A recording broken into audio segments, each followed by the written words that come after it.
특검 진행 상황부터 살펴보겠습니다. 조은석 내란 특검이 윤 전 대통령에게 오늘 출석하라고 통보했죠. 윤 전 대통령 측은 출석 일정을 7월 5일 이후로 바꿔달라고 또 한 번 요청했습니다. 특검팀은 이를 받아들이지 않기로 했다면서 오늘 나오지 않는다면 불응으로 간주하고 이번 주 안으로 한 번 더 소환을 요구하겠다는 계획입니다. 보도에 임혜진 기자입니다.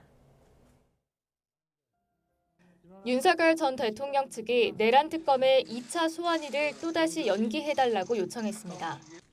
장시간 조사 후 충분한 시간적 여유 없이 즉시 재소환이 결정됐다며 건강 문제와 방어권 보장 등을 고려해 7월 5일 이후로 미뤄달라 한 겁니다. 앞서 윤 전 대통령 측 입장을 일부 수용해 기일을 하루 미뤘던 특검은 이번엔 요청을 받아들이지 않기로 하고 변호인에게도 통지했다고 밝혔습니다.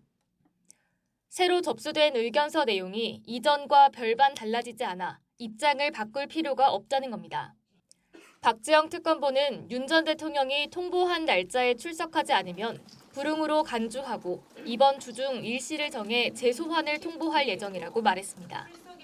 7월 3일에는 윤 전 대통령의 내란 혐의 9차 공판이 열리는 만큼 4일이나 5일에 다시 부를 가능성이 큽니다.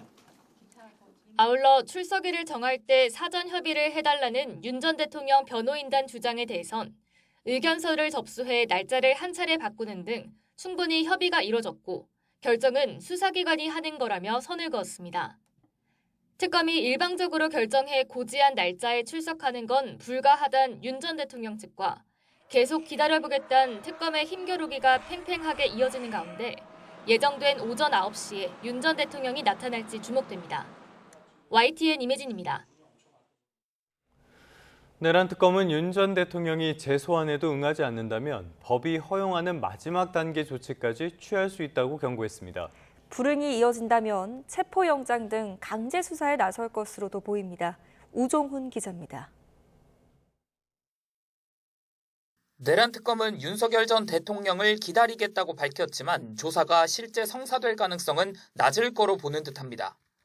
특검은 윤 전 대통령이 재소환에도 불응하면 형사소송법이 정한 마지막 단계 조치를 취하겠다고 경고했습니다. 출석에 불응할 경우 형사소송법 절차에 따라 조치하겠다던 게 기존 입장이었다면 이번엔 마지막 조치를 특정해 언급한 겁니다. 만일 다음 소환에도 응하지 않을 경우 체포영장을 다시 청구할 수 있다는 입장을 시사한 걸로 풀이됩니다. 강제 구인을 위한 영장이 청구된다면 1차 조사 내용을 토대로 앞선 체포영장에 적시됐던 것보다 혐의가 확장될 거로 예상됩니다. 특검은 윤 전 대통령이 출석하더라도 법과 사회에 반하는 조사 방해 행위가 있으면 형사소송법에 따라 조치하겠다고도 했는데 윤 전 대통령 측이 앞서 경찰 조사를 문제 삼으며 입시를 거부한 것 등을 염두에 둔 발언으로 보입니다. 특검은 이와 관련한 변호인들의 수사방해 의혹도 사실관계를 더 파악할 방침입니다. 마지막 단계 조치까지 언급하며 강공을 예고한 내란 특검. 수사 지연에 대한 우려뿐만 아니라 윤 전 대통령 측의 거듭된 문제 제기에 끌려다니지 않겠다는 의지가 반영된 거로 보인다는 분석입니다. YTN 우종훈입니다. 12.3 비상계엄 선포 관련 내란 의혹을 수사하는 조은석 특검팀이 강희구 전 대통령실 부속실장에 대한 조사를 진행했습니다. 내란 특검팀은 어제 강 전 실장을 참고인 신분으로 불러 조사했습니다. 강 전 실장은 윤석열 전 대통령이 비상계엄을 선포하기 직전 진행된 국무회의 회의록 초안을 작성했다는 의혹을 받고 있습니다. 이에 더해 특검은 강 전 실장이 뒤늦게 새로운 계엄 선포문을 작성해 한덕수 전 국무총리와 김용현 전 국방부 장관의 서명을 받았다가 폐기했다는 의혹도 조사한 것으로 전해졌습니다. 부인 김건희 여사에 대한 특검과 순직 해병 특검도 내일부터 본격적인 수사를 시작합니다. 김건희 특검팀은 먼저 이첩받은 사건들을 검토하고 최상병 특검팀은 첫날부터 핵심 피의자인 임성근 전 사단장을 소환할 계획입니다. 염혜원 기자입니다. 준비기간 20일을 꽉 채워 토대를 닦은 김건희 특검과 최상병 특검은 내일 나란히 현판을 걸고 본격 수사에 나섭니다. 김건희 여사에 대한 특검 수사 대상은 모두 16가지에 달합니다.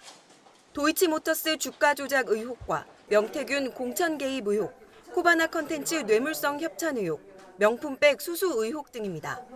특검팀은 기존 수사 내용을 이첩받았는데 김 여사를 부르기 전에 일단 기록 검토부터 시작합니다. 아직 소환 협의는 진행하지 않고 있고요. 수사가 개시된 이후에 저희가 적절한 시점에 결정하도록 하겠습니다. 수사팀 구성을 대부분 마친 최상병 특검팀은 첫날 핵심 피의자인 임성근 전 해병대 1사단장을 소환합니다. 안전장비 없이 수중 수색을 지시해 최상병을 숨지게 한 혐의와 함께 김건희 여사를 연결고리로 한 불법 구명 로비 의혹도 조사할 방침입니다. 그간 지금 사실 확인되지 않은 내용들이 너무 많잖아요. 그래서 수사 기간 동안 최선을 다해서 밝혀지지 않은 의혹 이런 것들을 좀 확인하는 것, 이게 저희가 할 도리가 아닌가. 이와 함께 항명 혐의로 기소돼 재판 중인 박정훈 대령 사건도 국방부에서 넘겨받아 항소 취하 여부 등을 검토할 계획입니다. YTN 염혜원입니다. 다음 달 초 구속기간 만료로 풀려날 예정이었던 여인영 전 방첩사령관과 문상호 전 정보사령관이 추가로 구속됐습니다. 중앙지역군사법원은 어제 오후 이들에게 증거인멸 우려가 있다는 이유로 군 검찰이 청구한 구속영장을 발부했습니다. 애초 이들은 6개월인 1심 구속기한이 지나면 석방돼서 불구속 상태에서 재판을 받을 예정이었지만 군 검찰은 조은석 내란특별검사와 협의를 거쳐 이들을 위증이나 군사기밀 누설 같은 혐의로 추가 기소한 뒤 추가 영장을 발부해달라고 요청했습니다. 이번엔 전국 상황 살펴보겠습니다. 이재명 대통령이 오는 3일 취임 한 달을 맞아 첫 기자회견을 엽니다. 보통이면 100일을 전후해서 이뤄지던 역대 다른 대통령의 회견보다 상당히 이른 건데요. 대통령실은 이 대통령의 소통 의지가 반영된 것이라고 설명했습니다. 홍민기 기자입니다. 이재명 대통령이 취임 30일째를 맞는 오는 3일 첫 공식 기자회견에 나섭니다. 취임 30일 언론이 묻고 국민에게 답한다라는 제목의 대언론 소통 기회를 마련한 겁니다. 경제와 정치, 외교, 사회문화 등 각 분야에 대한 기자들 질문에 이 대통령이 직접 답할 예정입니다. 취임 100일을 전후에 이뤄진 역대 정부의 회견보다 2배 이상 이른 시기에 날짜가 잡힌 데는 이 대통령의 의지가 큰 영향을 미쳤습니다. 인수위 없이 출발한 이재명 정부의 국정 운용 조기 안착을 알리고 앞으로의 국정 운영 방향과 주요 정책 등에 대해 활발히 소통하는 자리로 마련될 것입니다. 회견에서는 미국의 고율 상호관세 부과 유예 시한을 앞두고 협상 상황 등에 대한 질문이 나올 걸로 예상됩니다. 방위비 분담금과 북핵 대응 등 산적한 대미 현안에 대한 이 대통령의 답변도 들어볼 수 있을 것으로 전망됩니다. 사실상 마무리된 장관 후보자 인선 배경과 검찰개혁 등에 대한 대통령의 생각 역시 주요 관심사 가운데 하나입니다. 역대급 대출 규제로 평가받는 이재명 정부의 첫 부동산 대책이 나온 배경과 추가 규제 및 공급 확대 방안 등에 대한 궁금증도 다뤄질 가능성이 큽니다. 인사청문회를 마친 김민석 총리 후보자 국회 인준과 추경안 심사 등 정치 현안 또한 화두가 될 것으로 관측됩니다. 대통령실은 이번 기자회견이 타운홀 미팅 방식으로 지난 2017년 문재인 정부 첫 기자회견과 비슷하게 이뤄질 거라고 밝혔습니다. 당시 기자회견에선 약 1시간 동안 사전 조율 없이 취재진과 대통령 사이 문답이 이어졌습니다. 대통령실은 이번 기자회견에서 더 많은 질문에 답하고자 한다면서 구체적인 형식은 논의하고 있다고 설명했습니다. YTN 홍민기입니다. 이재명 대통령이 오늘 취임 뒤 5번째 국무회의를 주재합니다. 이번 국무회의에선 관계부처 국무위원들과 함께 소상공인 대상 공공요금 지원 등의 대책이 논의될 것으로 전망됩니다. 업무 가운데 숨진 공무원에 대한 보상을 강화하는 내용을 담은 법안 심사도 이루어질 것으로 보입니다. 미국으로 가보겠습니다. 미국의 상호관세 유예 시한을 앞두고 트럼프 대통령이 일본에 무역 관련 서한을 보내겠다고 밝혔습니다. 백악관은 트럼프 대통령이 국가별로 관세율을 곧 결정할 것이라고 밝혔습니다. 워싱턴 연결합니다. 홍상희 특파원, 트럼프 대통령이 일본에 서한을 보내겠다 이렇게 밝혔는데 상호 관세율 통보를 하겠다는 겁니까? 상호 관세율 통보 서한인지는 아직 확실치 않습니다. 트럼프 대통령은 잠시 전 SNS 트루스 소셜에 올린 글에서 다른 나라들이 미국을 얼마나 부당하게 하는지 보여주려 한다면서 일본에 서한을 보낼 것이라고 밝혔습니다. 트럼프 대통령은 자신은 일본을 매우 존중하지만 일본이 쌀 부족을 겪고 있는데도 미국 쌀을 수입하지 않으려고 한다고 비판했습니다. 서한에 어떤 내용이 담길지 밝히지 않았기 때문에 이 서한이 상호 관세율 통보인지 아니면 쌀 시장 개방을 압박하기 위한 것인지는 아직 분명하지 않습니다. 트럼프 대통령은 지난 4월 2일 일본에 대해 24%의 상호 관세를 부과한 뒤에 90일 유예를 했죠. 그다음 상호 관세와 자동차 등 품목별 관세까지 함께 협상을 해왔는데요. 어제 폭스뉴스와의 인터뷰에서도 트럼프 대통령은 일본이 미국 차를 수입하지 않고 있는데 미국은 수백만 대의 일본 차를 수입하고 있다면서 이건 불공정하다고 말했습니다. 백악관은 트럼프 대통령이 이번 주 무역 담당 참모들과 만나서 각국에 부과할 상호 관세율을 논의할 것이라고 밝혔습니다. 캐롤라인 레빗 백악관 대변인이 오늘 이곳 시간으로 오후 브리핑에서 이 상호 관세 유예 연장 가능성을 묻자 답한 말인데요. 직접 들어보시겠습니다. Well, you heard from him directly. He said he did not think that it would be necessary. He is going to set the rates for many of these countries if they don't come to the table to negotiate in good faith. And he is meeting with his trade team this week to do that. 네, 어제 폭스뉴스와의 인터뷰에서 트럼프 대통령은 교역 대상국에 관세 서한을 보내서 최소 10%에서 최대 50%의 관세를 통보할 거라고 말하기도 했습니다. 앞서 4월 2일 트럼프 대통령은 국가별 상호 관세를 발표했다가 중국을 제외한 교역국에 4월 9일부터 90일 동안 상호 관세를 유예하고 협상을 진행해 왔는데 지금까지 합의를 이룬 건 영국과 중국의 일부 합의뿐입니다. 말씀하신 것처럼 뚜렷한 성과가 없다 보니까 트럼프가 마음이 많이 급한 것 같은데요. 미국의 재무장관 역시도 협상에 대한 압박을 이어가고 있다고요. 네, 그렇습니다. 스콧 베센트 장관은 오늘 블룸버그 TV와의 인터뷰에서 유예 기한 연장 여부는 트럼프 대통령이 결정하겠지만 자신은 어떤 국가에도 유예가 가능하다고 말하지 않을 거라고 강조했습니다. 또 지금 미국과의 협상에 성실하게 임하는 국가들조차 만약 미국의 협상안에 저항을 한다면 이 상호 관세를 4월 2일 수준으로 다시 부과할 것이라고 경고를 했습니다. 7월 8일까지 합의를 하지 못할 경우에 7월 9일부터 상호 관세를 다시 부과할 가능성을 시사한 겁니다. 베센트 장관은 앞서서 지난 27일까지만 해도 이 주요 18개국가 협상을 9월 1일까지 끝낼 수 있다고 말하기도 했는데 말의 뉘앙스가 좀 바뀌었죠. 주요 교역국 18개국 가운데 몇 개 국가와 합의에 이를 것 같냐는 질문에는 베센트 장관은 마지막 주가 되면 더 부산해질 것이라며 두고 보자고 말했습니다. 또 이미 부과된 품목별 관세인 철강과 알루미늄의 50% 관세, 자동차와 부품에 대한 25% 관세와 관련한 질문도 있었는데 현재 지금 교역국과 논의하고 있는 건 상호 관세라면서 품목별 관세는 포함되어 있지 않다는 취지로 답했습니다. 또 한편 미국 제약업계가 무역 협상에서 한국의 약값 정책 개선을 요구했다고요? 네, 미국 제약업계는 지난 27일에 미 무역대표부에 의견서를 제출했는데 이 한국과 다른 몇 개 국가를 콕 집어서 미국에서 수입한 약값을 싸게 책정해 피해를 주고 있다고 지목을 했습니다. 그러면서 현재 진행하고 있는 무역 협상을 지렛대 삼아서 한국의 약값 정책을 개선하라고 촉구했는데요. 이 촉구는 미 정부에 한 것이죠. 미 제약협회는 한국이 약값을 공정한 시장 가치 이하로 억제해서 이 제약 예산에서 혁신 신약에 쓰는 비중이 다른 OECD 고소득 국가보다 낮다라고 주장을 했습니다. 또 한국건강보험당국이 한국 시장에서 제약사들에게 힘든 심사를 강요하기 때문에 이 제약사들이 시장 진출에 오랜 시간이 걸린다고 주장하기도 했습니다. 이에 따라 앞으로 우리나라와의 무역 협상에서 약값이 쟁점화할 가능성이 커지고 있다는 분석입니다. 지금까지 워싱턴에서 전해드렸습니다. 이번엔 중국 소식 살펴보겠습니다. 중국이 후쿠시마 원전 오염수 방류 이후에 거의 2년 만에 일본산 수산물 수입을 다시 시작하기로 했습니다. 일본은 이를 지렛대 삼아서 우리나라를 비롯한 다른 나라에도 수입 재개를 요구할 것으로 보입니다. 베이징 강정규 특파원입니다.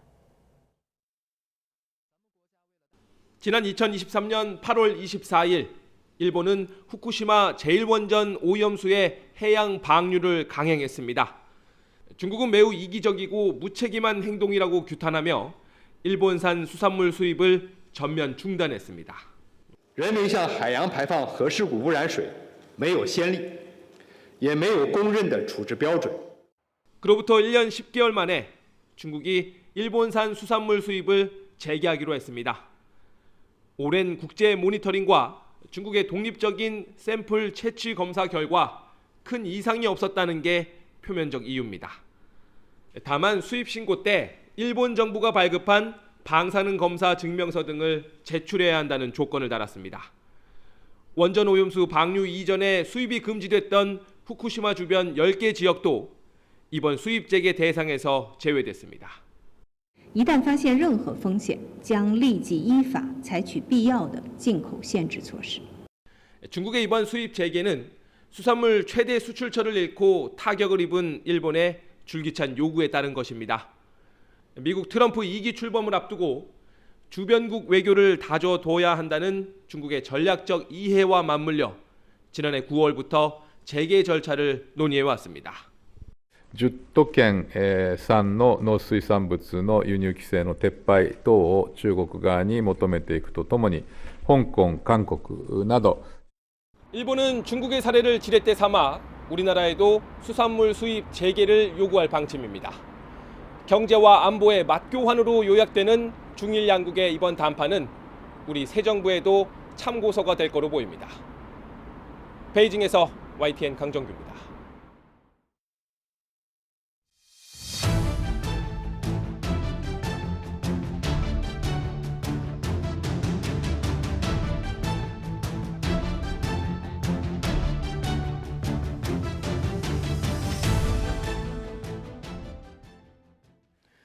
이재명 정부의 인선 소식도 살펴보겠습니다. 정성호 법무부 장관 후보자는 수사와 기소 분리를 핵심으로 하는 검찰개혁은 불가피하다면서도 국민에게 피해는 없어야 한다면서 속도 조절을 시사했습니다. 야당과도 협의하겠다는 입장인데요. 국민의힘의 표정은 냉랭합니다. 강민경 기자입니다.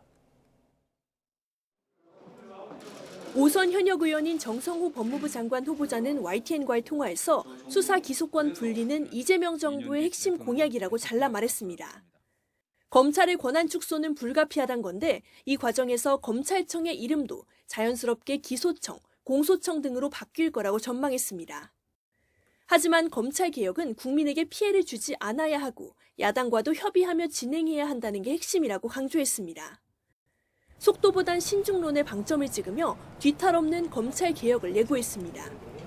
저는 철저하게 윤석열 정권 실패했던 걸 반면교사로 삼아갖고 여야가 서로 긴밀하게 대화하고 타협해야 된다고 보고 있습니다. 여당 내 대표적 온건파인 정 후보자는 38년 지기이자 사실상의 정치적 동지인 이 대통령의 생각도 다르지 않을 거라고 자신했습니다. 시간표를 정확하게 정한 건 아닌데 뭐 기본적인 스케줄 정도는 가지고 있죠. 검찰개혁의 한 축인 오선 윤호중 행정안전부 장관 후보자, 첫 출근길 일성으로 경찰국 폐지를 언급했습니다. 경찰국 폐지는 이재명 대통령께서 후보로서 국민들께 약속드렸던 공약이라는 점을 다시 한번 확인해드리고요. 수사권을 행안부 산하 기관으로 가져오기 위한 사전 작업에 속도를 내겠다는 뜻으로 읽힙니다. 야당은 이재명 대통령이 오선 중진의 정권 호위무사들을 발탁해 검찰과 경찰을 정치적 도구로 사용하려 한다며 강하게 반발했습니다. 인사청문 과정에서 극심한 충돌이 예상되는 이유입니다. YTN 강민경입니다. 정은경 보건복지부 장관 후보자는 첫 출근에서 의료계와의 신뢰 회복을 강조했는데요. 의료계 역시 환영한다는 뜻을 내놨습니다. 의정 갈등을 풀 수 있다는 기대감이 나오긴 하는데요. 남편의 주식 투자 의혹 해소 같은 걸 포함해서 해결해야 할 부분들이 만만치가 않습니다. 김주영 기자입니다. 정은경 보건복지부 장관 후보자가 서울 중구에 마련된 인사청문회 준비사무실로 첫 출근길에 나섰습니다. 정 후보자는 의료계에 누적된 문제들이 많다면서 일단 의료계와의 신뢰 회복을 강조했습니다. 가장 시급한 거는 의정 갈등의 문제를 해결하기 위해서 의료계와 신뢰와 협력 관계를 복원하는 게 가장 시급하다고 생각을 합니다. 의대 증원 문제로 시작해 1년 반 가까이 해결되지 않는 의정 갈등을 언급한 것으로 의료계도 환영의 뜻을 밝혔습니다. 대한의사협회는 정 후보자의 전문성과 합리적 태도를 높게 평가하면서 의협도 정부와의 협력적 관계 형성을 위해 노력할 것이라고 화답했습니다. 이번 의정 갈등의 핵심인 대한전공의협의회와 의대생단체도 각각 여당 대통령실과 접촉하며 접점 찾기에 힘을 쏟는 모습입니다. 훈풍이 부는 분위기지만 정 후보자 앞에 놓인 다수 과제들은 어느 것 하나 풀기 쉽지 않습니다. 일단 정 후보자 남편이 코로나19 시절 방역 관련 주식을 사들여 이익을 얻었다는 의혹부터 해소해야 합니다. 보도 내용에 잘못된 내용이 많이 있어서 청문회 과정을 통해서 사실관계를 기반으로 국민들께 충실하게 설명드리도록 하겠습니다. 의대 증원 문제 역시 각 의대, 의사, 전공의 등 다양한 주체의 상황이 복잡하게 얽혀 있어 해결에 어려움을 겪을 전망입니다. 근본적 개혁이 불가피한 국민연금, 위기 수준에 머물고 있는 저출산 고령화 문제도 정 후보자 앞에 놓여 있습니다. 125조 예산의 거대 부처 수장으로서 정 후보자가 이처럼 복잡한 문제들을 해소해 나갈 보관들을 가지고 있는지는 곧 있을 인사청문회에서 살펴볼 수 있을 전망입니다. YTN 김주영입니다. 산업통상자원부 장관 후보자로 지명된 김정관 두산 에너빌리티 사장은 수출의 선봉장이 되고 싶다는 포부와 함께 산업과 에너지는 불가분의 관계라는 소신도 밝혔습니다. 이번에는 황혜경 기자가 보도합니다. 김정관 산업통상자원부 장관 후보자가 어깨에 배낭 하나를 짊어지고 마이크 앞에 섰습니다. 중요한 시기 우리 산업을 이끌 수장으로 지목된 소회를 묻자 자신은 부족하지만 산업부의 역량과 기업인의 저력을 믿는다며 위기 극복 의지를 드러냈습니다. 특히 위기는 위험과 기회의 합성어라며 어려운 시기를 돌파하는 전사, 우리나라 수출의 선봉장이 되겠다고 강조했습니다. 우리 기업들이 얼마나 정말 불철주야 해외 시장을 뚫고 있는지도 잘 알고 있고 그 현장에 있었기 때문에 그분들하고 같이 길을 뚫어보겠습니다. 정부가 산업부의 에너지 부문을 떼어 신설되는 기후에너지부에 통합하는 방안을 추진한 데 대해서는 사실상 부정적인 입장을 드러냈습니다. 다만 조직 개편 결과에 맞춰 산업과 통상, 에너지 분야가 유기적으로 협조할 수 있도록 최선을 다하겠다고 덧붙였습니다. 산업과 에너지는 불가분의 관계에 있다고 생각합니다. 특히 이제 AI 시대를 준비하면서 저는 AI 시대라는 게 머리가 반도체, 데이터 센터라면 심장은 에너지입니다. 심장과 머리가 따로 떼어 지낼 수는 없다고 생각을 하고요. 김 후보자는 기획재정부 출신 기업인으로 공직 시절에는 정책통이자 일벌레로 통했습니다. 지난 2018년 두산그룹에 합류해 원전 기업인 에너빌리티의 마케팅 부문 사장에 올랐는데 이번에 이재명 정부 초대 산업부 장관 후보로 발탁되면서 그 배경에도 관심이 쏠립니다. 기업인이 산업부 장관 후보에 오른 것도 이례적이지만 에너지, 특히 원전 전문가를 선택한 건 문재인 정부 시절의 탈원전 정책으로 돌아가지 않겠다는 선긋기라는 분석도 나오고 있습니다. 대통령님께서도 체코 총리하고 네 번째 그러니까 미국, 일본, 중국 이어서 네 번째로 통화하신 걸로 알고 있습니다. 원전 수출에 대해서도 대통령님께서도 굉장히 중요하고 축하하신 걸로 알고 있고요. 김정관 후보까지 포함해 이재명 정부 초대 내각에 합류한 기업인은 벌써 4명. 대통령실까지 넓히면 6명으로 역대 정부 가운데 가장 많은 기업인이 포진한 가운데 국회 인사청문회라는 문턱을 무사히 넘을 수 있을지 이목이 집중되고 있습니다. YTN 황희경입니다. 이재명 정부 초대 국무총리로 낙점된 김민석 후보자를 두고 국민의힘은 국민청문회를 열어 장외 여론전을 펼치고 있습니다. 인사청문 자료 제출을 놓고 김민석 총리 후보자와 또 국민의힘 나경원 의원이 설전을 벌이기도 했습니다. 김다현 기자입니다. 국민의힘이 김민석 국무총리 후보자 추가 검증이 필요하다며 개최한 이른바 국민청문회. 현장엔 배추 18포기가 등장했습니다. 인사청문회는 지난주 끝났지만 배추 농사에 2억 원을 투자해 매달 450만 원을 받았다는 김 후보자 해명을 부각하려는 의도입니다. 소득이 없는데도 재산은 늘어나기만 했습니다. 배추 농사, 반도자, 정여세 등 각종 의혹만 눈덩이처럼 불어났습니다. 국민의힘 나경원 의원이 총리 지명 철회를 촉구하며 국회 농성을 이어가는 가운데 현장을 찾은 김 후보를 향해 인사청문 자료 제출부터 하라며 설전을 벌이기도 했습니다. 근데 그걸 안 보시더라고, 몇 시간 동안. 자료 안 냈다고 그러니까. 아니, 자료를 다 안 보시고. 하여간 고생들 하셨어요. 무슨 고생을 했어요. 자, 수고. 민주당은 총리 인준을 볼모로 야당이 생떼를 쓰고 있다면서 타협은 없다고 일축했습니다. 이재명 정부의 발목을 잡으려는 의도에는 전면전뿐이라는 겁니다. 민생 전면전을 선언합니다.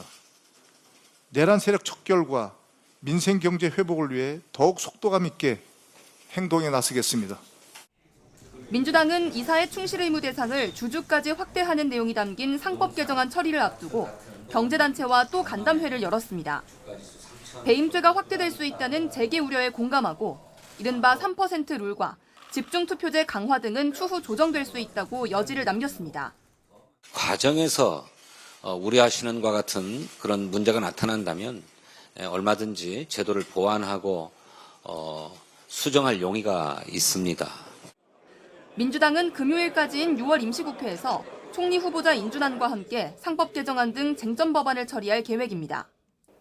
국민의힘이 상법 개정안을 전향적으로 검토하기로 입장을 바꾼 가운데 이를 고리로 극적으로 여야 협상의 물꼬가 트일지 주목됩니다.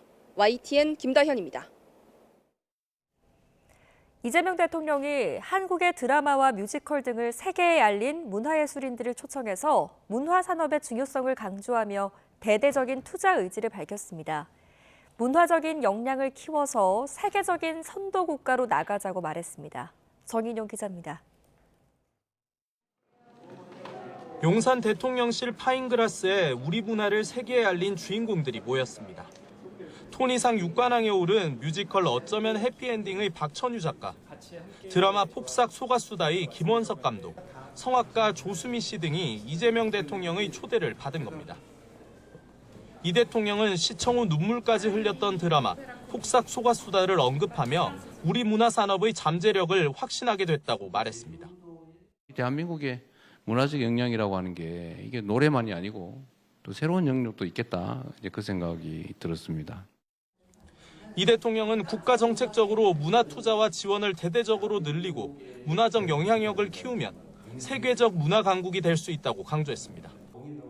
이 때문에 아직 문화체육관광부 장관을 지명하지 못하고 있다고도 말해 좌중의 웃음이 터졌습니다. 그래서 지금 문화부 장관을 못 뽑고 있어요. 너무 복잡하게 막 고민하다 보니까 이걸 다 할 수 있는 사람이라 해야 되는데.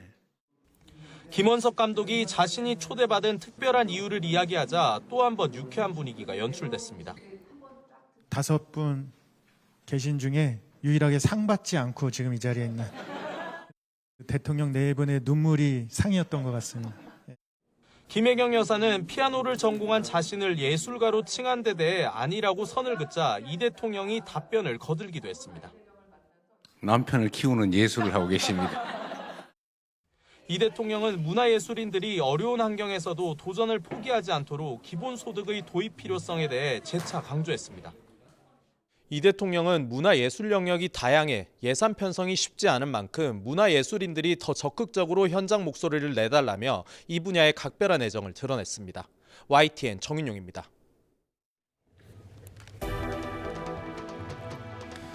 오늘의 국회 일정입니다. 국회 예산결산특별위원회는 정부의 30조 5천억 원 규모 추가 경정 예산안에 대한 2일차 종합정책 질의를 진행합니다. 예결위는 어제 이어 오늘도 전체 회의를 열어서 기획재정부를 포함한 경제부처를 상대로 추경안 심사를 이어갈 예정입니다. 이번 정책 질의는 애초 하루만 진행될 예정이었는데요. 국민의힘 의원들의 반발로 하루 연장됐습니다. 더불어민주당은 6월 임시국회가 끝나는 오는 4일까지 추경안을 처리한다는 방침이라 이를 둘러싼 여야의 공방이 계속될 것으로 보입니다. 국민의힘이 송원석 원내대표를 새로운 비대위원장으로 하는 비대위 체제를 출범시킵니다. 국민의힘은 오늘 전국위원회를 열고 송 원내대표의 비대위원장 겸직과 비대위 구성을 의결할 예정입니다. 송 원내대표와 함께 비대위를 이끌 비대위원으로는 4선의 박덕흠 의원과 재선 조은희 의원, 초선 김대식 의원이 포함됐고 박진호 김포갑 당협위원장과 송형선 화성시갑 당협위원장 등 원외 인사들도 명단에 이름을 올렸습니다. 이후 송원석 비대위는 차기 전당대회를 준비하는 관리형으로 운영될 전망입니다. 전국법관 대표회의가 이재명 대통령의 선거법 위반 사건 파기환송 판결을 둘러싼 법원 안팎의 논란을 또 한 번 논의했습니다. 하지만 의견을 모으지 못하고 마무리했습니다. 법관들 사이 의견이 첨예하게 갈리면서 안건이 부결된 건데요. 주요 안건의 경우 반대 의견이 2배가량 많았습니다. 신귀혜 기자입니다. 한 달여 만에 다시 소집된 전국 법관대표회의 결과는 주요 안건 5개 모두 부결이었습니다. 재판 독립 침해와 정치 사법화에 대한 우려, 사법부 신뢰 회복 등을 담은 입장문을 낼지 2차례에 걸쳐 논의했지만 결국 내지 않기로 한 겁니다. 이번 회의는 지난 5월 1일 이재명 대통령의 공직선거법 위반 사건이 대법원에서 유죄 취지로 파기환송된 뒤 논란이 이어지면서 시작됐습니다. 당시 대법원이 이 대통령 사건 심리와 선고를 서두른 건 사실상 선거에 개입한 게 아니냐는 주장이 정치권을 중심으로 제기된 겁니다. 이후 정치권에서 조희대 대법원장을 향한 사퇴 요구와 특검을 통한 수사가 필요하다는 의견까지 나왔는데 이와 관련해 사법부 신뢰를 회복해야 한다는 의견, 반대로 법원을 향한 특검 요구 등이 재판 독립성을 해친다는 의견 등이 모여 법관대표회의 임시회의가 소집됐습니다. 수사 정책과 갖추어졌습니다. 2025년 제2회 전국법관대표회의 임시회의를 시작하겠습니다. 첫 번째 회의에서는 대선 결과에 영향을 미칠 수 있다며 결론을 내리지 않았는데 두 번째 회의에서도 법관 90명의 의견을 하나로 모으지는 못했습니다. 법관대표회의는 대법원 판결로 훼손된 사법부 신뢰를 입장문을 통해 회복해야 한다는 의견, 대법원 판결을 이유로 한 대법원장 사퇴 요구 등이 재판 독립을 침해한다는 입장을 밝혀야 한다는 의견, 진행 중인 사건과 관련한 법관들의 입장 표명은 자제해야 한다는 의견 등 크게 3갈래로 의견이 나뉘었다고 밝혔습니다. 이 가운데 입장 발표 자체를 반대하는 법관들은 의결 내용이 정치적으로 악용될 가능성이 있다고 주장했는데 과반이 넘는 법관들이 여기에 공감하며 안건이 부결됐습니다. 다만 이번 회의에서는 분과위원회 설치가 가결돼 향후 재판 독립성 보장 등에 관한 논의를 이어가기로 했는데 이 논의 결과는 오는 12월 정기회의에 정식으로 보고될 예정입니다. YTN 신기혜입니다. 대장동 개발비리 혐의로 재판에 넘겨진 화천대유 대주주 김만배 씨와 유동규 전 성남도시공사 본부장 등이 오는 10월에 1심 선고를 받게 됩니다.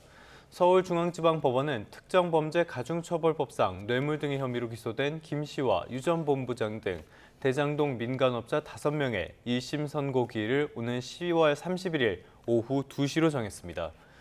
이들이 검찰로부터 기소된 지 약 4년 만입니다. 경제 한줄 뉴스입니다. 종이팩이나 페트병 용기에 담긴 소주와 맥주를 가정용으로 구분해 관리하도록 하는 의무가 다음 달부터 폐지됩니다. 식품의약품안전처는 지난해 국내로 수입된 식품이 1,938만 톤으로 한 해 전보다 5.4% 늘었다고 밝혔습니다. 방송사업자들의 전체 매출이 지난 2023년 이후 2년 연속 하향 곡선을 그린 가운데 특히 지난해 광고 매출이 8% 넘게 줄어든 것으로 나타났습니다. 상조 서비스나 여행 상품을 판매하는 선불식 할부 거래 시장이 10조 원 규모로 성장하고 가입자 수도 900만 명을 넘어섰습니다.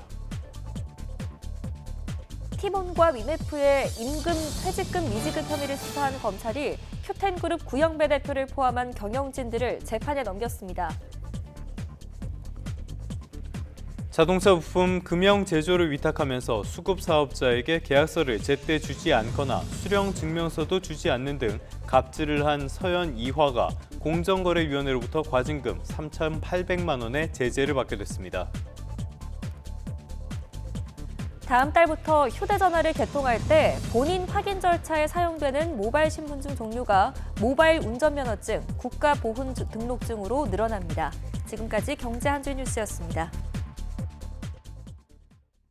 연일 밤낮 없는 무더위가 기승입니다. 특히 동해안 지역은 현재 강릉이 29.8도, 체감온도는 30도를 웃돌면서 초열대야 수준의 밤더위가 나타나고 있고요. 서울도 26.5도로 이틀 연속 열대야가 기록될 것으로 보입니다. 한낮에도 찜통더위가 이어지는 만큼 온열 질환에 각별히 유의하셔야겠습니다.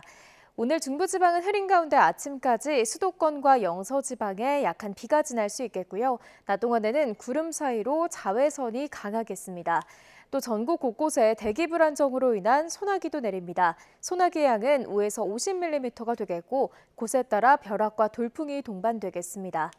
현재 기온 살펴보면 대부분 25도를 웃돌고 있습니다. 현재 서울 26.5도, 청주 26.7도, 울산은 25.3도를 보이고 있습니다. 낮 동안에는 대부분 체감온도가 35도 안팎까지 치솟겠습니다.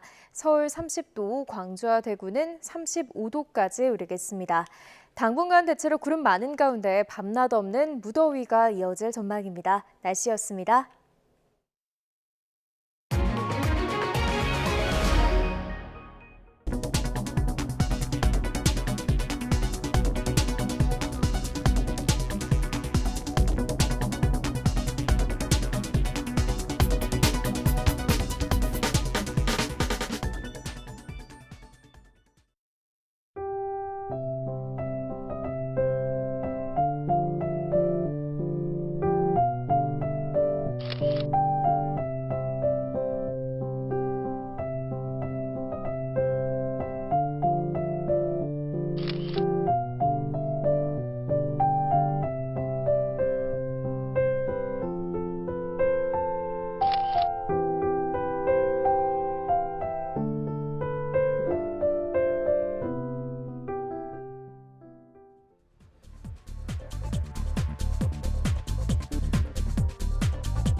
경제 뉴스입니다. 지난 28일부터 정부가 고강도 대출 규제를 시행했죠.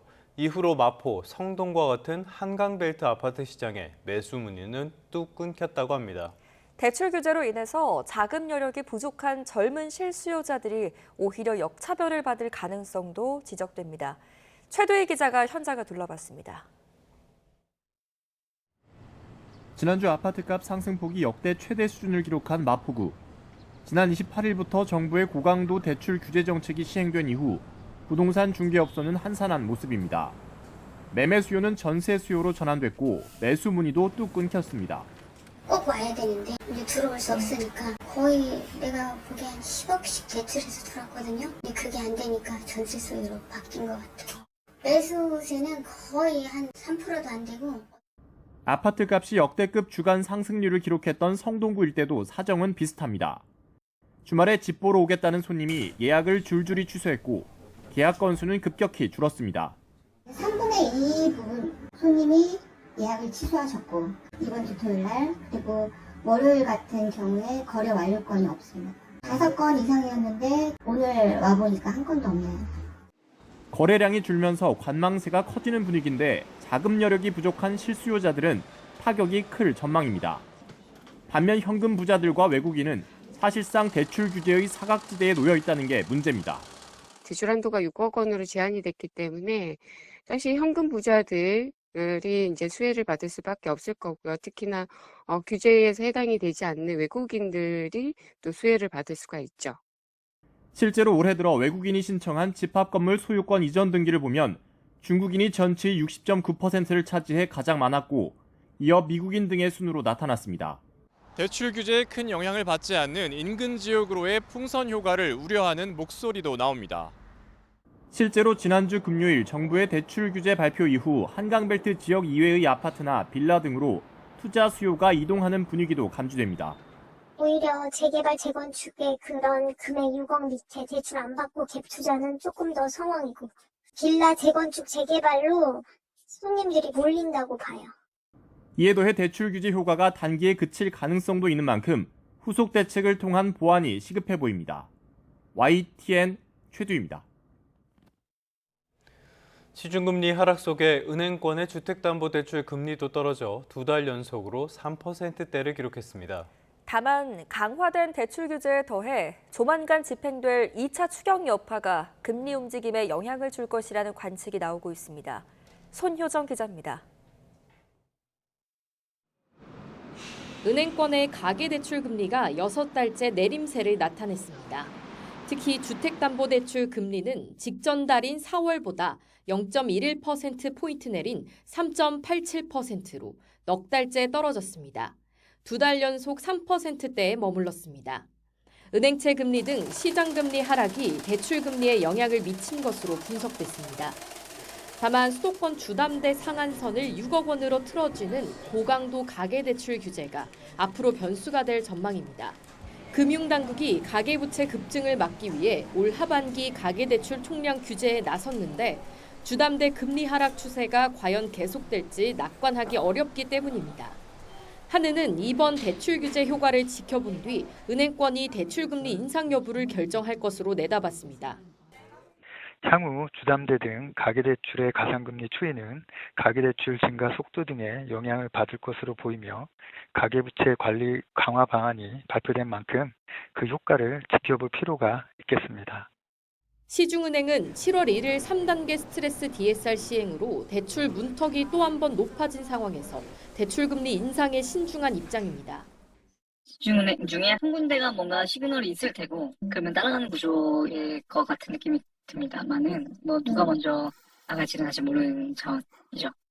이재명 대통령이 직접 예대금리차 확대를 지적한 상황에서 은행권이 대출금리를 올리긴 힘들 거라는 분석도 있습니다. 그보다는 2차 추가 경정 예산 집행을 위한 대규모 국채 발행이 시장금리와 대출금리 인상을 불러올 거란 전망이 나옵니다. 시장금리를 끌어올려서 지표금리 상승으로 인한 대출금리 상승이 예상되죠. 그러면 당장 이번 달은 아니죠. 가계대출 총량 규제에 이어 대출금리 상승까지 더해진다면 주택 구입을 위한 실수요자 부담은 늘어날 수밖에 없다는 지적도 나오고 있습니다. YTN 손유정입니다. 미국이 제시한 상호관세 유예 시한이 임박한 가운데 유럽연합, EU 대표단이 워싱턴을 방문해 최종 담판을 벌일 예정입니다. 협상 결과를 예측하기 어려운 상황인데요. 특히 EU의 디지털 규제가 중요한 변수로 떠오르는 모양새입니다. 보도에 유투권 기자입니다.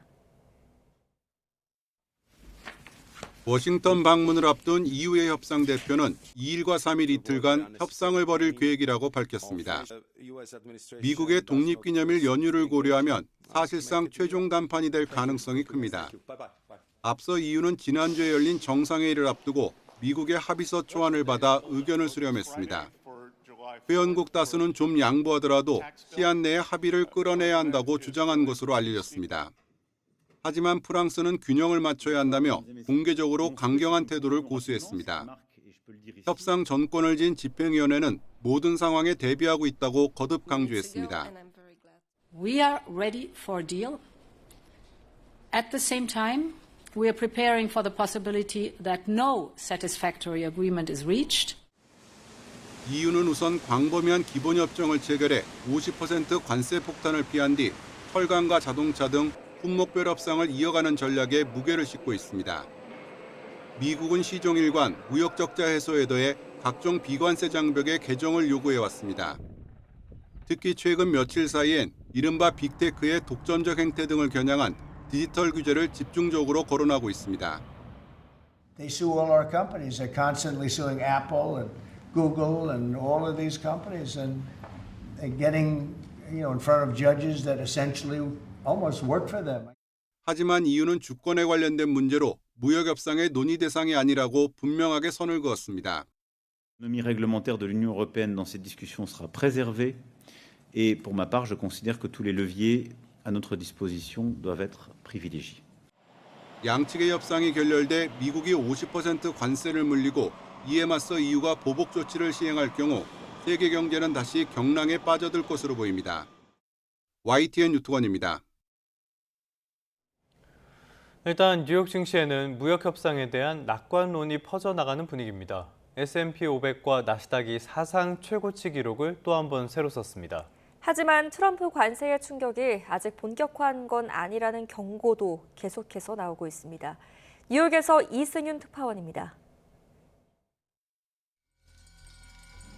뉴욕 증시에서 대형주 중심의 S&P 500 지수와 기술주 중심의 나스닥 지수가 사상 최고치를 경신했습니다. 미국과 캐나다의 무역 협상 재개를 계기로 시장에서는 전반적인 무역 협상에 대한 낙관론이 다시 힘을 얻었습니다. 하지만 한국은행 뉴욕 사무소는 트럼프 대통령의 관세 영향이 하반기에 두드러지면서 성장세가 둔화할 것으로 내다봤습니다. 관세 인상의 영향이 뭐 한 2개월에서 4개월 트럼프 위기 때 그렇게 나타났던 걸 본다면은 8월, 9월 뭐 이제 그쯤에 나타나지 않을까 아이비들은 보고 있는 거고요. 또 중국과 유럽연합 등이 보복에 나선다면 미국이 가장 큰 타격을 받을 것으로 전망했습니다. 미국의 평균 관세가 25% 인상된다면 각국의 보복 관세가 진행이 되면서 미국은 실질 GDP가 1.3%포인트 감소하는 것으로. 이런 가운데 트럼프는 국가별 기준금리 순위표를 제시하며 자필 메시지로 연준은 부끄러워해야 한다고 쓰면서 또 금리 인하를 압박했습니다. 하지만 미국 월가의 주요 투자은행 10곳 중 7곳은 올해 기준금리 인하가 한 차례 이내에 그칠 것으로 전망하고 있습니다. 연내 2차례를 예상한 연준 자체 전망보다 금리 인하 횟수가 적을 것으로 본 건데 관세 때문에 인플레이션 둔화가 더딜 것으로 예상한 겁니다. 투자은행들은 내년도 기준금리 인하는 서너 차례에 그치고 최종금리는 3% 중반 수준에 머무를 것으로 내다봤습니다. 한국은행 뉴욕 사무소는 기업 투자는 트럼프 2기 출범 이후 높은 정책 불확실성으로 인해 기업들의 투자 계획이 연기되면서 하반기에는 마이너스 증가율을 보일 것으로 전망했습니다. 뉴욕에서 YTN 이승윤입니다. 더불어민주당 박선원 의원이 지난해 10월 북한이 평양을 침투했다고 주장한 무인기는 우리 군이 날려보낸 것이라는 군 내부의 제보 내용을 확인했다면서 이것을 공개했습니다. 박 의원은 당시 드론 작전 사령관이 직접 작전을 지시했고요. 조직적인 은폐 시도까지 있었다고 주장했습니다. 이종원 기자입니다. 지난해 10월 북한은 남측의 무인기가 평양 상공을 침투해 전단을 뿌렸다고 주장하며 사진까지 공개했습니다. 전쟁이 발발될 수 있는 이 같은 무책임하고 위험한 도발 행위를 당장 중지해야 한다. 당시 우리 군은 확인해줄 수 없다는 입장을 고수했습니다. 우리의 기본적인 입장은 이러한 북한 주장에 대해 사실 여부를 확인해줄 수 없다. 이게 기본 입장입니다. 더불어민주당 박선원 의원은 해당 무인기가 백령도에서 우리 군이 날려보낸 것이 맞는다는 군 내부 제보를 확보했다고 밝혔습니다.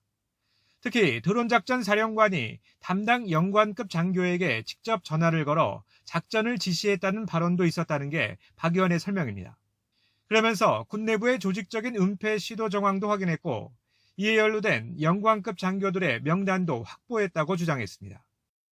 당시 윤석열과 김용현이 북한의 무인기 발표를 보고 박수를 치며 좋아했다.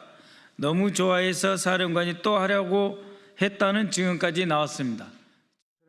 박 의원은 계엄 명분을 만들기 위해 북한 도발을 유도했다는 의혹은 단순한 우려가 아닌 실제 작전 지시와 실행, 은폐까지 동반된 계획적 시도였음을 뒷받침하는 중대한 증거라고 밝혔습니다. 하지만 군은 이번에도 확인해줄 수 없다는 입장을 유지하고 있습니다. 합참이 추가로 확인해드릴 사항은 없습니다. 윤 전 대통령 소환을 시작으로 수사를 본격화한 내란 특검팀은 외환 혐의도 정조준하는 상황이라 이번에 제기된 군 내부 제보 주장이 관련 수사에도 영향을 미칠지 주목됩니다.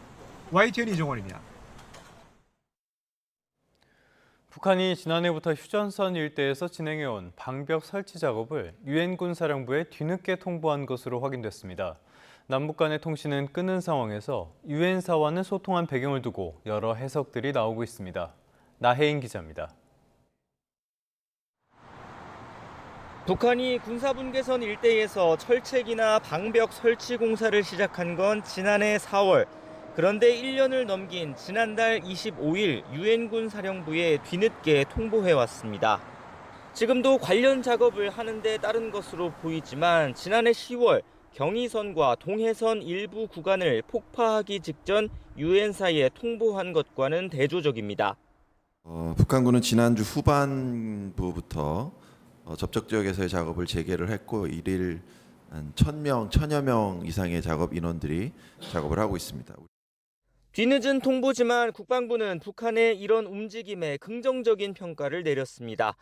재작년 4월 이후 남북 간 연락 창구가 모두 닫힌 상황에서 8개월 만에 유엔사 통신선이 다시 가동된 건 한반도 긴장 완화 측면에서 의미가 있다는 겁니다. 유엔사도 사전 통보는 오해와 오판 위험을 낮추는 유용한 조처라고 부연했습니다. 현재 의도를 예단하기는 좀 어렵고요. 다만 의미 있는 메시지다. 저희도 그렇게 분석하고 있습니다.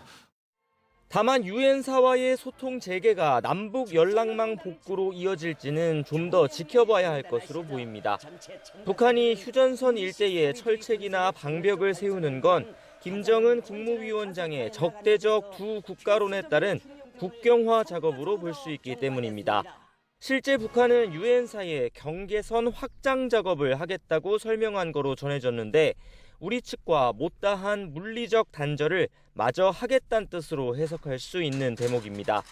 오히려 북한이 1991년 남북한을 별개의 국가로 승인한 유엔 측하고만 소통하는 것 자체가 두 국가론의 일환이란 해석도 나옵니다. YTN 9입니다.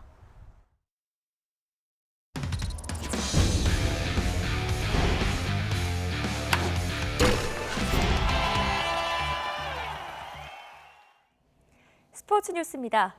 프로농구를 대표하는 스타 허웅 형제가 처음으로 KCC 유니폼을 입고 나란히 훈련에 나섰습니다. 티격태격하면서도 형제 특유의 호흡을 보여줬는데요. 다음 시즌 통합 우승을 목표로 내건 허웅 형제를 양시찬 기자가 만나봤습니다. 허훈 형제가 나란히 KCC 훈련 코트에 모습을 드러냅니다. 한솥밥을 먹게 된 뒤 처음으로 함께하는 훈련. 티격태격하는 모습이 여느 형제와 다르지 않지만 패스 밀어달라니까. 형이 원하는 패스를 제대로 찔러줄 수 있는 가드는 동생 허훈뿐입니다. 패스다. 이거 한 번에 들어갔다. 허훈의 KCC 이적은 프로농구 FA 시장에 연쇄 이동을 불러왔을 정도로 파장이 컸습니다. 지난 시즌 4강에 오른 친정팀 KT를 떠나 KCC에 합류한 만큼 허웅과의 호흡이 얼마나 큰 시너지를 낼지가 관건입니다. 대표팀을 하면서 훈이랑 많이 맞췄던 것 같은데 의외로 좀 잘 맞는 부분이 좀 많더라고요. 왜냐하면 저는 공격적이고 약간 슈팅적인 부분을 많이 가져간다면 훈이는 선수를 좀 살려주는 역할도 많이 하기 때문에 제가 어떻게 잘 살려준다고 하면은 그 성공률이 더 올라갈 것 같아서 기대는 하고 있는 것 같아요. 성공률이 높아 올라가. 꽤 높아서 다른 선수들이 높으니까 잘 주겠다고 내가. 웨이트 훈련에 임하는 자세도 어느 때보다 진지한 두 형제의 목표는 오직 하나, 통합 우승입니다. 열심히 하다 보면은 원하는 결과 얻을 수 있을 것 같고요. 무조건 꼭 통합 우승을 할 수 있도록 열심히 하겠습니다. 그리고 꼭 반지를 낄 수 있도록 노력하겠습니다. 지금이 저는 제일 전성기라고 생각을 해요. 훈이도 전성기인 나이고 이때 좀 능력 있는 선수들과 같이 농구를 하면서 많은 업적과 그리고 커리어를 쌓고 싶습니다. 리그를 대표하는 선수로 성장해 전성기의 한 팀에서 만난 두 형제가 다음 시즌 프로농구에 어떤 바람을 몰고 올지 팬들의 기대도 커지고 있습니다. YTN 양시창입니다. 다음은 야구 소식입니다. 프로야구 LG 김현수가 올스타전 최다 출전 새 기록의 주인공이 됐습니다. 김현수는 KBO가 발표한 올스타전 나눔 올스타의 감독 추천 선수로 선발이 돼서요. KBO 최다인 통산 16번째 올스타전에 나가게 됐습니다. 김현수 외에 이범호 감독이 이끄는 나눔 올스타에는 LG 김영우와 박명근, 기아의 올러와 최지민, 한화의 문현빈 등이 감독 추천 선수로 올스타전에 나서게 됐습니다. 또 박진만 감독이 이끄는 드림 올스타에는 두산의 김태견과 최승용, KT의 박영현과 안현민, SSG의 조병현 등이 이름을 올렸습니다. 지금까지 스포츠 뉴스였습니다. 이번엔 사건 사고 소식입니다. 광주에서 고속도로를 달리던 주류 운반 화물차와 현금 수송차가 부딪히는 사고가 났습니다. 이 충격으로 차에 실려있던 술병과 현금이 쏟아지면서 일대 도로가 아수라장으로 변했습니다. 박정현 기자입니다. 고속도로 한복판에 25톤 대형 화물차 한 대가 옆으로 쓰러져 있습니다. 운전석과 화물칸이 분리됐고 그 옆으로는 깨진 술병과 상자들이 어지럽게 나뒹굽니다. 광주광역시 수안동 호남고속도로 천안방향 독립나들목 인근에서 화물차 2대가 부딪힌 건 어젯밤 8시 40분쯤입니다. 이 사고로 운전자 등 2명이 다쳐 병원으로 이송됐고 차에 실려있던 술병과 현금 다발이 쏟아지면서 한때 도로가 통제돼 차량 정체가 이어졌습니다. 경찰은 주류 운반 화물차가 차선을 바꾸다가 현금 수송 차량에 옆면을 친 것으로 보고 정확한 사고 경위를 조사하고 있습니다. 컨테이너 건물 사이로 시꺼먼 연기 기둥이 솟구칩니다. 또 거센 불길은 지붕을 삼킬 듯 타오릅니다. 어제 오후 6시쯤 경기 안산시 양상동에 있는 냉동식품 창고에서 불이 난 겁니다. 불은 창고 한 동을 모두 태우고 바로 옆 창고까지 옮겨 붙었다가 2시간 40분 만에야 꺼졌습니다. 당시 창고에 사람이 없어 인명 피해는 없었습니다. 어젯밤 9시 반쯤 전북 고창군 심원면에 있는 염전에서도 불이 났지만 30분 만에 진화됐습니다. 이 불로 다친 사람은 없었고 화물 운반대와 소금 50kg 등만 탔습니다. 소방당국은 쓰레기를 태우다가 부주의로 불이 번진 것으로 보고 정확한 경위를 조사하고 있습니다. YTN 박정현입니다. 일제 강제동원 피해자인 고 이춘식 할아버지 자녀들이 제3자 변제 방식의 배상금 신청 서류를 위조했다는 경찰 조사 결과가 나왔습니다. 자녀의 한 명이 이 할아버지의 손을 잡고 배상금 수령 목적으로 서류에 서명한 것으로 드러났습니다. 백정규 기자입니다. 이춘식 할아버지는 지난 1월 끝내 일본 전범 기업의 사죄를 받지 못하고 105세의 나이로 별세했습니다. 이 할아버지는 고인이 되기 전인 지난해 10월 제3자 변제 방식의 배상금, 즉 판결금 3억 원을 받았습니다. 그동안 우리 정부가 기부금 형식으로 마련한 돈이 아닌 일본 측에 직접 배상을 받겠다는 뜻을 굽히지 않았는데 갑자기 변제안을 받아들인 겁니다. 이를 이상하게 여긴 이 할아버지 장남은 동생들이 알츠하이머 진단을 받고 투병 중이던 아버지를 속여 배상금을 받아냈다며 수사를 의뢰했습니다. 아버님은 얼마 전부터 노안과 선망증으로 예양병원에 입원해 있으시고 정상적 의사소통이 어려운 상황입니다. 경찰은 5개월여 수사 끝에 배상금 수령이 이 할아버지의 뜻이 아니었다고 결론 내렸습니다. 자녀 A씨와 B씨가 판결금 수령 서류인데 병원 관련 서류라고 속여 이 할아버지 손을 잡고 서명을 적는 공간에 서명하도록 했다는 겁니다. 이후 정부 재단에 서류를 제출한 뒤 돈을 받아냈다고 판단했습니다. 경찰 조사에서 자녀 가운데 한 명은 혐의를 부인했지만 또 다른 한 명은 범행 사실을 털어놓은 것으로 전해졌습니다. 경찰은 사문서 위조 등의 혐의를 적용해 이들을 검찰에 불구속 상태로 송치했습니다. 배상금이 이 할아버지 뜻에 반해 지급됐다는 것이 뒤늦게 경찰 수사에서 드러난 가운데 강제동원 피해자의 반대가 명백한 상황에서 제3자 변제를 무리하게 추진한 윤석열 정부도 책임을 피하기 어려워 보입니다. YTN 백종규입니다. 서울경찰청은 어제 정례 기자간담회에서 강남권 투신 고위험 빌딩을 기존 19곳에서 31곳으로 늘려 집중적 점검할 것이라고 밝혔습니다. 박현수 서울경찰청장 직무대리는 강남역 주변 고층 빌딩에 대해 사전 점검을 하는 동시에 개폐 장치를 설치하도록 권고하고 있다고 말했습니다.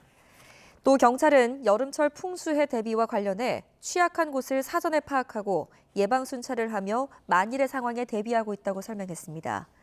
박 직무대리는 서울시와 함께 관리하는 취약 지역 720여 개소에 더해서 각 경찰서 관할 지역 현장 상황에 맞게 기동 순찰대 등이 관리에 나서겠다고 강조했습니다.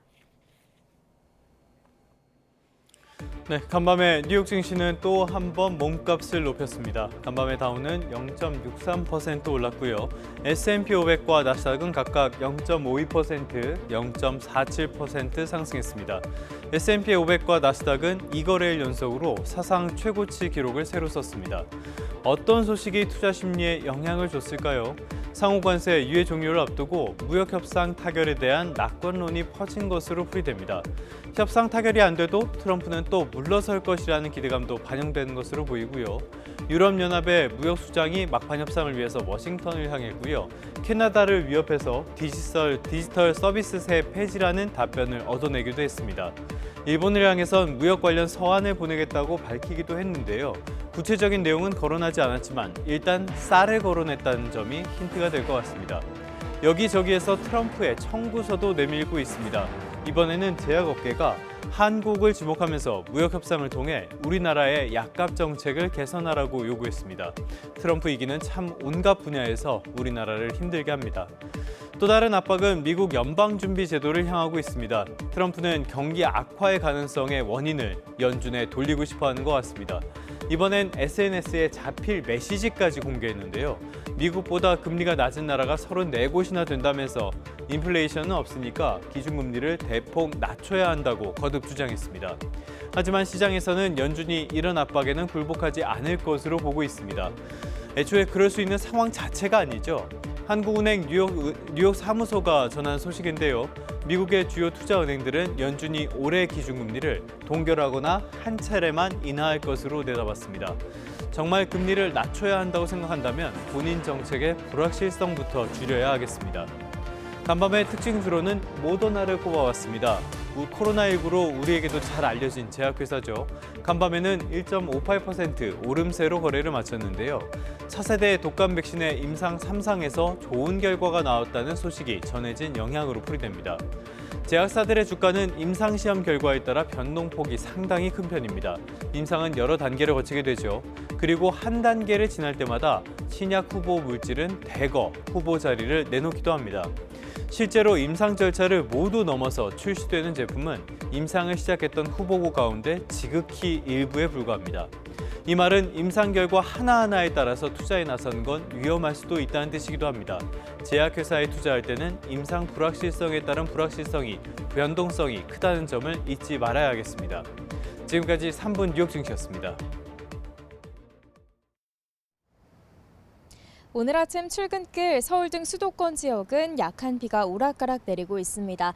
밤낮 없는 무더위도 기승인데요. 현재 서울 기온은 26.5도로 이틀 연속 열대야를 기록할 가능성이 높고요.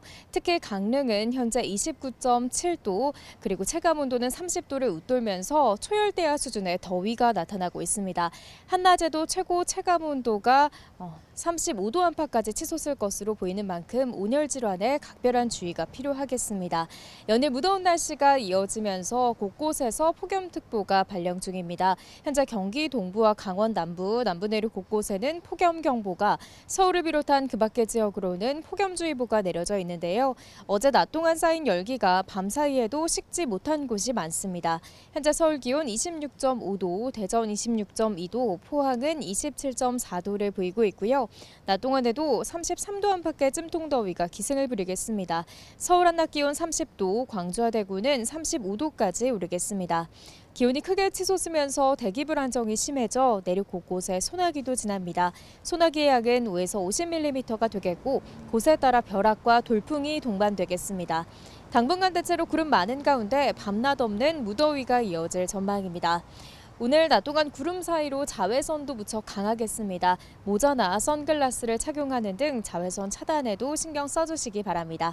지금까지 YTN 윤수빈입니다.